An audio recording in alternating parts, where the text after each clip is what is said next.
Bom dia, Turende. Sim, mita preces, dingen esse número oficial para presidente do Conselho de Igreja de Kerkraad de Verenigde Protestantse Gemeente Bonaire. Na papiamento nós usa a palavra Congregação Protestante Uni de Bonaire, pero está mais conhecido cerca de nós como VPGB. Em verdade, a é kerk que nós está parado aqui, que você acaba de mirar, na cumpre 170 anos, que está uma idade que nós bisa basta respeitar.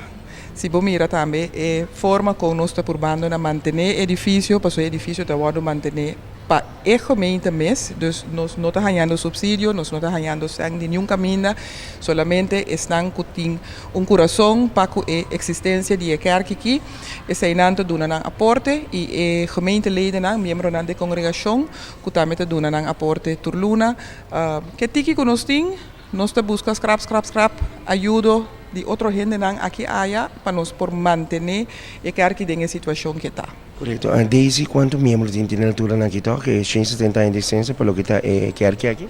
No momento aqui, nós estamos com mais ou menos 120 membros, não está hopi, pero a kerk está kerk que consiste também, entretanto, de hopi, persona que está consiste na que conta bisa behor na mesma família.